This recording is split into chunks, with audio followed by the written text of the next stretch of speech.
Yo novilo no to le evenyigba nu fomo la dzi mi gado go ke dzidzɔ tɔxɛ aɖe wonye be miagado miaƒetɔ Yesu Kristo ƒe ŋkɔ ɖo ɖe edzi. Edzɔ dzi nam be miagado go ta miabe nyata egbea yenye Mawu ƒe lɔlɔ gake afi miayi ɖe edzi la edze be miado gbe ɖa. Mawu ŋusẽwo katã tɔ dziƒo kple anyigba ƒe fia, kafukafu kple akpedada ye dze na wò ŋkɔ. Wakafu woado ɖo dzi ye sia ye elabe to nu Mawu bubu aɖeke meli o. Wònye Mawu vavã, miaƒetɔ Yesu Kristo ƒe tɔ. Mieda kpenɔ ɖo ɖe sia ɖe ta. Miesɔ gaƒoƒo sia kɔ le asi me dem na wò be wò Yehowa ŋusẽwo katã tɔ nanɔ kpli mi le wɔna sia me. Be wò Yehowa ŋutɔ to wò gbɔgbɔ kɔkɔe me ye le nu ƒo ge na wò dukɔ to wò dɔsɔla yi ke me nyia dzi. Le Yesu Kristo ƒe ŋkɔ me, Mawu mavɔgbe ɖe. Wakafu woado ɖo dzi ye sia yi, natso miaƒe nu vɔ̃ ke mi, naɖe mi ɖa le esiwo katã nyi vɔ̃ la me. O Mawu mavɔgbe ɖe. Le vi Yesu Kristo ƒe ŋkɔ me, miele esia gɔme dze ge le. Amen. Yo nɔvi lɔlɔtɔwo le evenyigba nukpɔmɔ la dzi, miegado go ke eye miayi ɖe miaƒe wɔnawo dzi. Mawu ƒe nya si nyi akaɖi le miaƒe afɔte yi ke nana be miado le viviti me. Eye miaƒe nyata via le yi ke me gblɔ dze ŋgɔ nene be miaƒe nyata ye nye Mawu ƒe lɔlɔ. Mawu ƒe lɔlɔ yi ke Mawu tsɔ na mia amegbetɔwo. Mawu ƒe lɔlɔ nye nane yi ke edze be afi nayɔ ɖokuiwo be enye kristotɔ la be nase egɔme. Ne mese Mawu ƒe lɔlɔ ƒe gɔme la ke mete Mawu subɔ ge o eye mete lɔlɔ afiam wo veliawo. Mawu ɖo amegbetɔ ɖo anyigba fia dzi eye Mawu wɔ Adam kple Eva eye woda wo ɖo abɔ la me. Ye Satana va kɔ edã ƒe nɔnɔme ye wòva ge ɖe wo dzi le abɔ la me ye wòble Eva ye Eva ɖu ati ku sese yi ke Mawu de se na wo be womegaɖu ɖa ye Satana va ble wo ye Eva ɖu ye wòkɔkɔ na Adam hã ye wòɖu. To esia me ye nu vɔ̃ ge ɖe yi sia me. Ye amegbetɔ le nu vɔ̃ me ye fukpekpe dze amegbetɔ ƒe agbe me elabe amegbetɔ da to eƒe nu vɔ̃ wɔwɔ me le Mawu dzi. Ye amegbetɔ kple Mawu la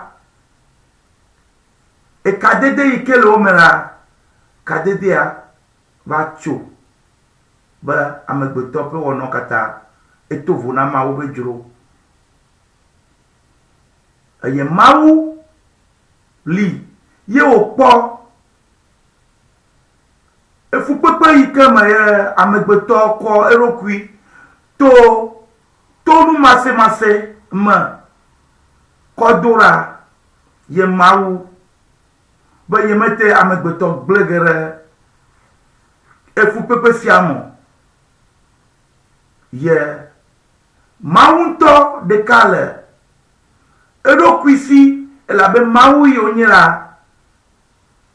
lɔlɔ ƒe Mawu yi wònye. Ye ŋutɔ le eɖokui si ye wògblɔ be awɔ. lolo ike ye donne he fiara ya de lolo ya ako fian he fia ye mete hi ya blege dare aleke viale yo lio ta ejebe yako delale kododa yako yebe vi finye Kristo yako edoda eye ne wabade hihia tole nouveau men eye Bible ponu global ne mien so Johannes pe agbale eta eton lia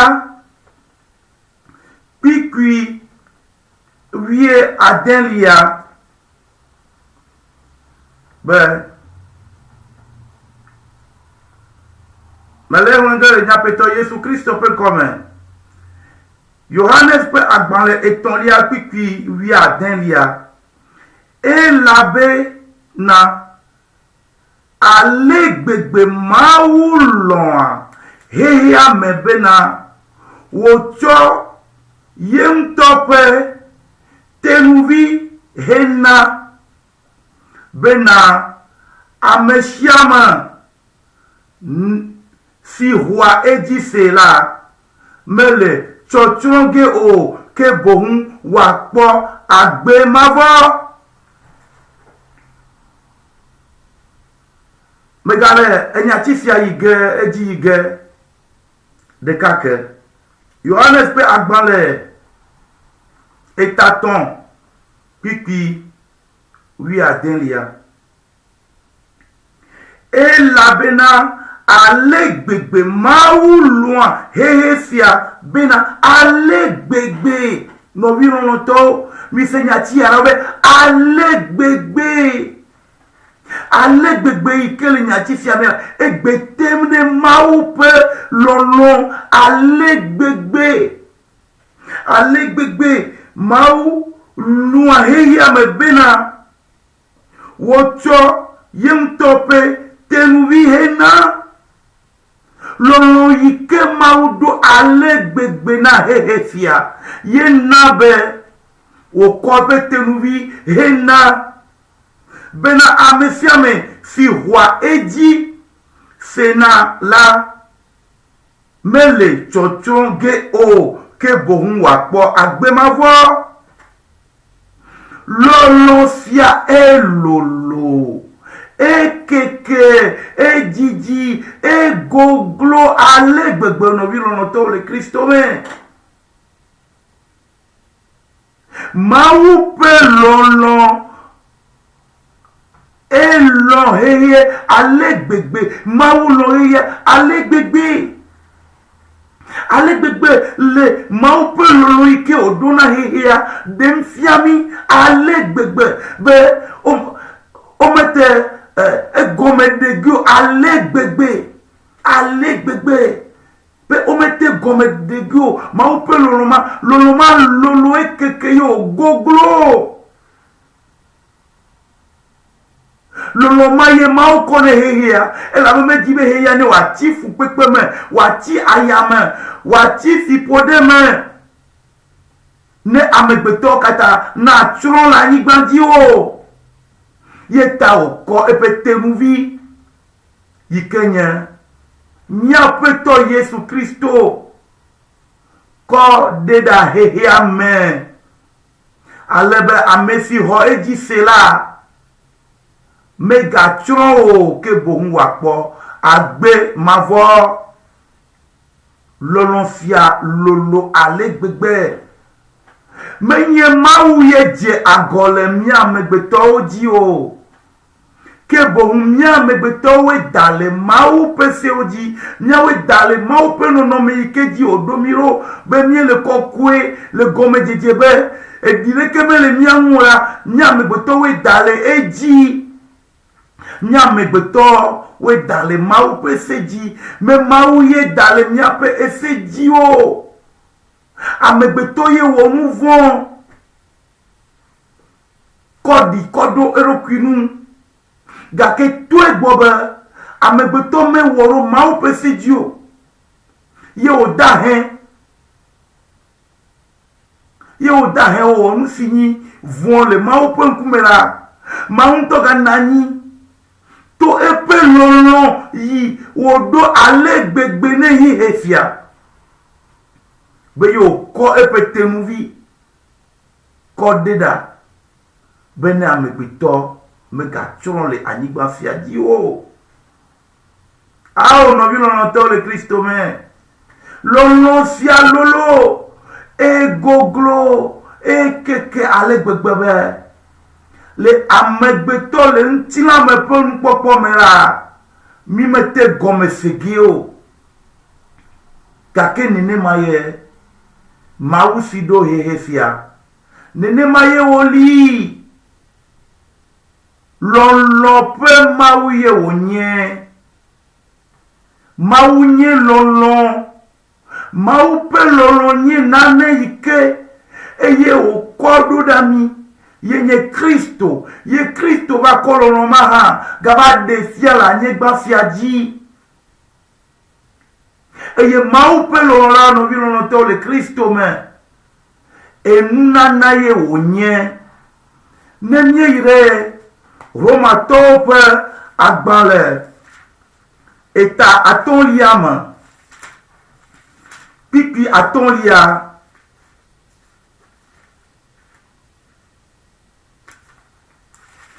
Romatɔwo ƒe agbalẽ eta 1 kpikpi 1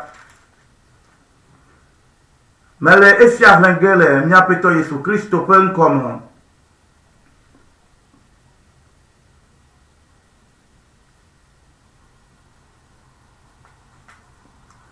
Ke mɔkpɔkpɔ menana ŋukpeame o elabena wotrɔ mawu ƒe lɔlɔ la kɔ ɖe míaƒe dziwo me to gbɔgbɔ kɔkɔe si wɔna mi la dzi magayi edzi ɖeka Romatɔwo ƒe agbalẽ eta 1 kpikpi 1 ke mɔkpɔkpɔ menana ŋukpeame o mɔkpɔkpɔ menana ŋukpeame o ame si le mɔkpɔkpɔ me la ye dzidzɔ kple dziɖuɖu ye koe nye na ame si le mɔkpɔkpɔ me ne le mɔkpɔkpɔ me la enu me o kpege o elabena wotrɔ mawu ƒe lɔlɔ la kɔ ɖe míaƒe dziwo me to gbɔgbɔ kɔkɔe si wona mi la dzi wotrɔ mawu ƒe lɔlɔ kɔ ɖe míaƒe dziwo me nɔvi lɔlɔtɔ mawu ƒe lɔlɔ la nunana ye wònye yokɔ lɔlɔ sia kɔ do míaƒe dziwo me to gbɔgbɔ kɔkɔe dzi míado dzesi be mawu ƒe lɔlɔ la enunana wònye eye lɔlɔ sia edze be lɔlɔ sia anɔ míame míado dzesi be mawu ƒe lɔlɔ la nana wònye wona mi yokɔ do míaƒe dziwo me to gbɔgbɔ kɔkɔe me ale be mawu ƒe lɔlɔ ne wòanɔ míaƒe dziwo me ale be mawu ƒe nɔnɔme ne wòanɔ mía si ale be lɔlɔ yi ke mawu ɖo na hehea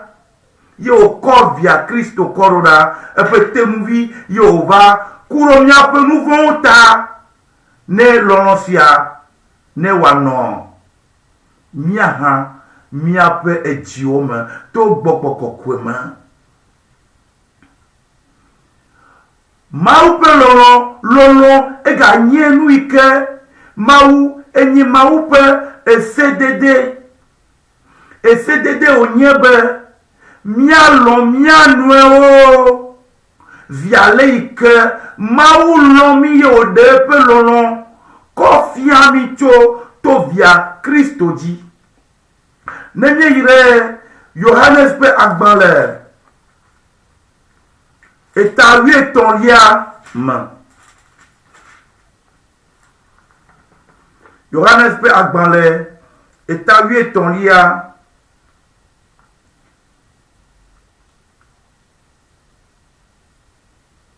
Nemie so kpikpi blaton vo ene va se de kpikpi blaton vo atolia ke mia yire nu hen fiaji se ye mena mi bena mia lo mia nuewo si gbe alesi me lua mi ene bene mia no miao ha mialon mianuewo nenema ke mie due Jésus cho pipi fiamabe lon la enye maupe esedede ne miamegbeto esedede ye onyenami be mialon mianuewo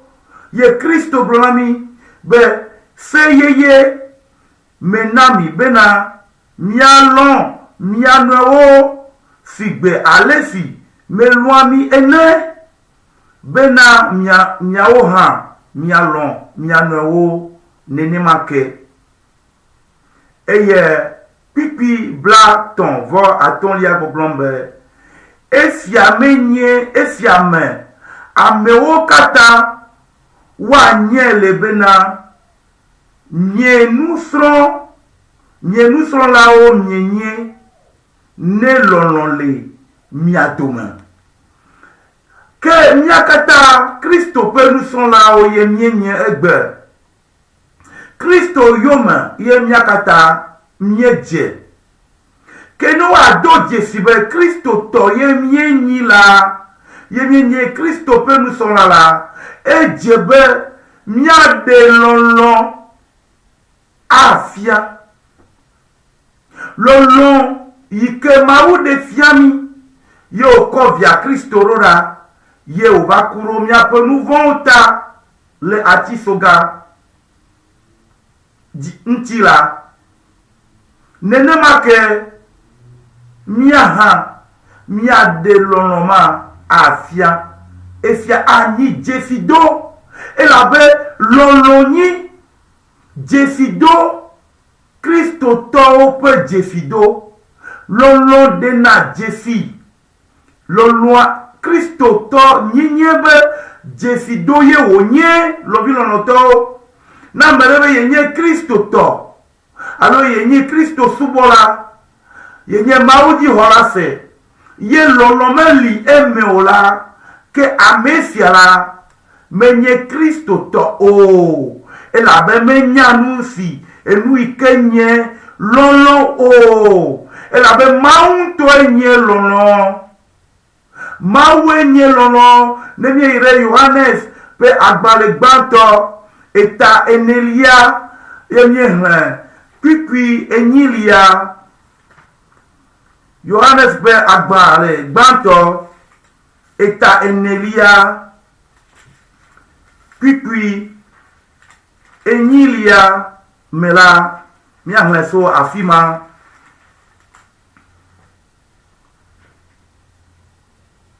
mele hlengre mia peto Yesu Kristo pe komi amesi keme lwa ameo la mejesi mau o lukaye pipisia boblona mio be amesi keme lwa ameo la Mejesi mau o amesi keme loin ameola mejesi mau o pipia le ejim ale e la bena mau enye lolon mau yenye lolon no vi lolon to le Kristo me mau yenye lolon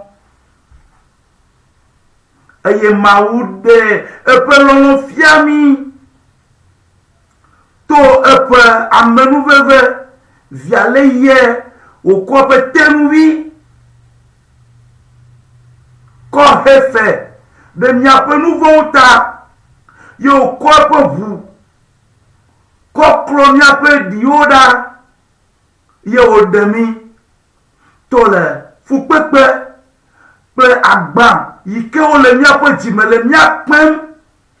ale gbegbe ye Mawu va ɖe agbafiawo le miaƒe edzime kple via Kristo yi ke nye vɔsa kɔkɔe kple eƒe ŋutilã kple eƒe ʋua katã ye wòkɔ ɖe mi to le nɔnɔfia me. Awɔ nɔvinye lɔlɔ̃tɔ le Kristo me. Edze be nàdo dzesi Mawu ƒe lɔlɔ̃ ma. Ne nèdo dzesi Mawu ƒe lɔlɔ̃ ma, ke lɔlɔ̃ aɖo wò dzime eye nàlɔ̃ hawòvi, nàlɔ̃ wo velia, nàlɔ̃ ame ɖe sia ɖe, nàlɔ̃ wo futɔwo, nàlɔ̃ ame siwo katã tsitre ɖe ŋuwò. Ne amewo kɔ he ɖe dziwo hã be yewo le wo wu ge hã, woya tɔwo koe anye lɔlɔ̃ kɔ yi ɖe wo gbɔ. Elabe Mawu ye nye lɔlɔ̃. Kristo kpe fu le anyigba sia dzi ɖe míaƒe nu vɔ̃wo ta. Yewo do Kristo ku, yewo ƒo Kristo, yewo fia fukpekpe Kristo, gake Kristo la lɔlɔ̃ ko ye wòɖe fia xixea. Lɔlɔ̃ ye ko wòkɔ ɖo ekunyanyra kple agbenɔnɔ bara yi ke amewo ɖe fie. Yewo ƒom hã amewo ko lɔlɔ̃ etoa yi ke nye nya hã míatɔ si le dziƒo yi ke nye Yehowa Mawu Ŋusẽkatãtɔ ƒe lɔlɔ̃ yi ke le me ye le Kristo me la ye ko ɖeɖem fia ame siwo katã tsitre ɖe ŋu. Esia nye kpɔɖenu gã aɖe na mi be ne míegblɔ be míenye Kristo tɔ la, ne míenye Kristo tɔ la, ne míenye Kristo subɔla, míenye Mawu subɔla, edze be míanɔ agbenɔnɔ, míazɔ agbe eye míanɔ agbe zi ale yi ke Kristo nɔ agbe. Eye to fukpekpe, to ƒohewo katã me, to nu siwo katã me wòdo to la be lɔlɔ̃ ye koe nɔ Kristo me. Ta Biblia le miana míele nyanyam be le Yohanes ƒe agbalẽ gbãtɔ eta enelia kpikpui enyi la be ame si melɔ̃ ehavi o la, ame si melɔ̃ ehavi o la, ke ame sia la, amea medze si Mawu o. Nɔni lɔlɔ̃tɔ le Kristo me.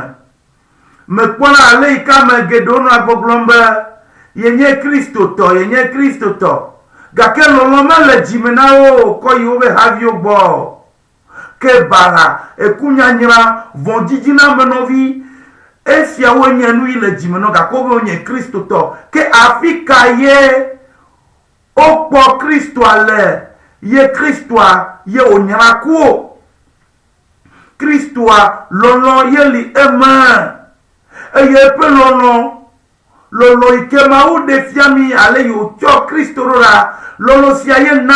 be nye hã míezu Kristo tɔ. Ke ne le nye Kristo tɔ la, ne nɔviwo dze agɔ le dziwo hã,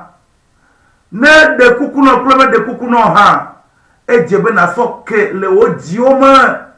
eye naɖe wo lɔlɔ̃ fia, naɖe fia ƒe Mawu ƒe lɔlɔ̃ yiwo kɔna mi to gbɔgbɔ kɔkɔe be la be eli ye me, eye naɖe fia be Mawu ƒe lɔlɔ̃ yi wòɖo na xexe sia ye wòsua be evia kɔlɔ la yi ke nye Kristo ye wòva ku ɖo míaƒe nu vɔ̃wo ta be lɔlɔ̃ ya, lɔlɔ̃ sia be eli ye me, elabe Mawue nye lɔlɔ̃, ma wenye lono novi lono to le Kristo me ne mie yire nyati fiagira ne mie le Yohanes pe agbale gbanto eta enelia pipi asiekelea gbogbo kokwele nya na miele sesem la fisia be efiame wode mau pelono le de gofia le miama bena mau do epe tenuvi do de heheama bena miano agbe to eyama me mau pe tenuvi ike odede heheamela mau pe tenuvi ike nye gagona be mau pe vila e via Congo e vile kai ke le fite nuvira ye odere yamela e mayele de maude twema manami via le yolomi ye odo e ode epe lonoto e sia menami ale ike olomira ye ode epe lono kofia hehea kofia mia megbeto kofia mia nouveau lao be mia doje si epe lono ne mia tro dima ne mia poji e goma le jipofia dopera no vilono to le Kristo me ne elenyati fia semle ka popome amera ne nyebe nya klemele mi le fu pepe me miele kadodon miele nu go mase me ne mia nonora me ga kwebe ya ye ponya ye jo eta o ye male kuku de geneon ye ma ko ye me nya ye jo ye jagole jita yeta efu pepe na no wo la ma ko yire ano wo jiema ko yira me magbo mele kuku de no le mia peto Yesu Kristo pen comme be na de vevi sese ple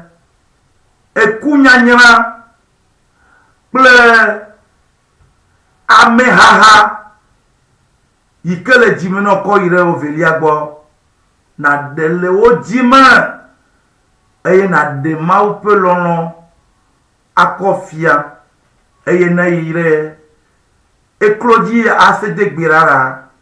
adegberaro adogberare wo veliata pe maure so pe nous que no akoye ha etu akokeye eye na non ti fa me ple o velia na non ti fa me ple amadesia de la nyiwaji viale ye wolebe ati ava emenene elaba mario ha to gbo be na jim ti fa ple o ha o male nti fa o ge ple o kakele o jima non ti fa me ple amadesia de mau pe vovon no o jima mau pe nyabe vovon no o jima e na do jefi mau pe lo no ike o konao ye o kovia e pete nuvi yo va kuro nye pliwo po nu vonta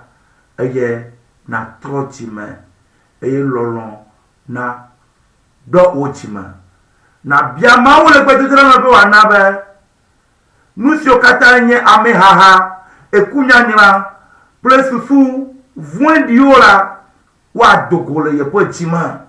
eye mawu pelolo ne wa do ye po ji alebe jipo fiado pe ba gboa me gaba no chuchu do yo